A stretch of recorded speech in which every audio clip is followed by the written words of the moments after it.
आज हम एक ऐसे वायरस की चीरफाड़ करने वाले हैं जो हमारे देश को, हमारे सिस्टम को अंदर ही अंदर से खोखला कर रहा है। जी हाँ, ये वायरस है भ्रष्टाचार का, जो कुछ सरकारी दफ्तरों में ऐसी गहरी जड़ें जमा चुका है कि खत्म होने का नाम ही नहीं ले रहा।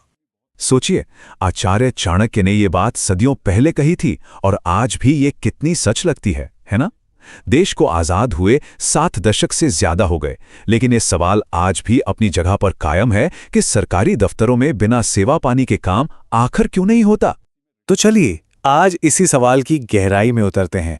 आखिर ये वायरस आता कहाँ से है? जो अधिकारी कुर्सी पर बैठने से पहले ईमानदारी की शपथ लेते हैं, वो कुर्सी पर बैठते ही रिश्वत के इस जाल में फंस कैसे जाते हैं?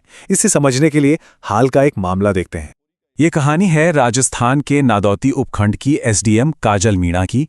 ये मामला हमें दिखाता है कि कैसे एक होनहार अफसर की पूरी साख, उसकी पूरी मेहनत दांव पर लग गई और कैसे कुर्सी मिलने के बाद नैतिकता कभी कभी रफू चक्कर हो जाती है। अब जरा इनका प्रोफाइल देखिए। ये कोई आम अधिकारी नहीं थी। आरएस 2024 बैच की स्टेट टॉपर, आईआईटी मंडी से बीटेक, एक बड़ी मल्टीनेशनल कंपनी में भारी भरकम पैकेज वाली जॉब छोड़कर सिविल सर्विस में आई, एक सपना लेकर, देश सेवा का सपना। लेकिन स्वतंत्र एसडीएम का पद मिलने के सिर्फ 6 महीने बाद उनकी सारी साख, सारी मेहनत मिट्टी में मिल गई। जो कल तक टॉपर थीं, वो आज रिश्वत लेने के आरोप में गिरफ्तार हो चुकी हैं। तो हुआ यूं कि एक जमीन विवाद को निपटाने के लिए 1 लाख रुपए मांगे गए। सौदा 60,000 में तय हुआ, लेकिन रिश्वत देने वाले ने एंटी करप्शन ब्यूरो यानी एसीबी को खबर कर दी। और जब एसीबी की टीम पहुंची तो एसडीएम के सीनियर असिस्टेंट के बैग से 60,000 की रिश्वत के साथ साथ करीब 4 लाख रुपए की नकदी भी बरामद हुई। काजल मीणा का मामला दिखाता है कि मेरिट से कुर्सी तो मिल सकती है, पर उस कुर्सी पर ईमानदारी से टिके रहना असली चुनौती है। लेकिन ये घटना हमारे देश में कोई पहली या अनोखी नहीं है।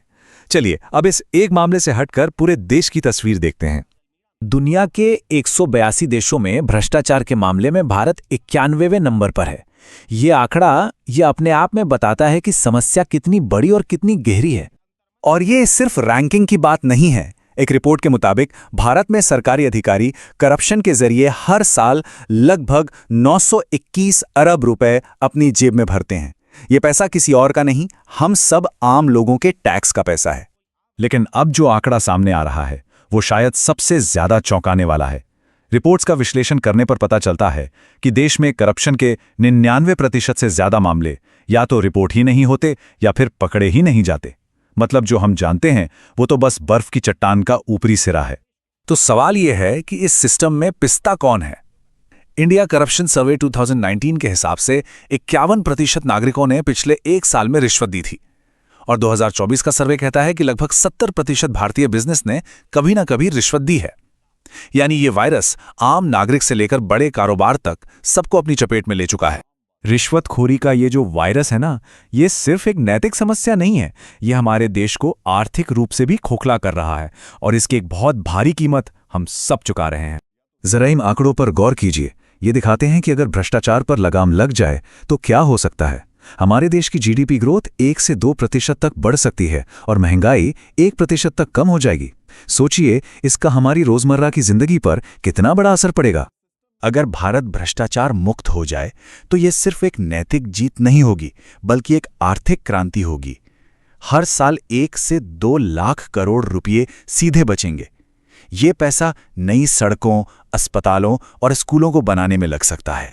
तो क्या इस अंधेरे से निकलने का कोई रास्ता है? बिल्कुल है।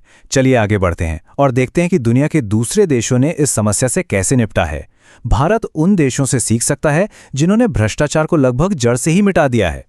डेनमार्क लगातार 8 सालों से दुनिया का सबसे ईमानदार देश बना हुआ है। फिनलैंड भी हमेशा टॉप पर रहता है।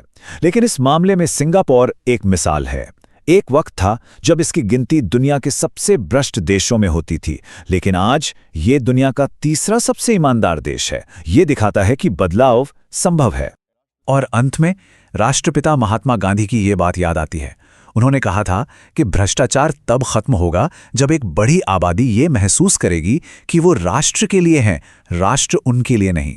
तो ये सवाल सोचना जरूरी है। अगर हर वो इंसान जिसके पास ताकत है वो इस एक कथन को अपने अंदर उतार ले तो हमारे देश की तस्वीर क्या होगी? ये यकीनन एक ऐसी तस्वीर होगी जिसे हम सब देखना चाहते हैं।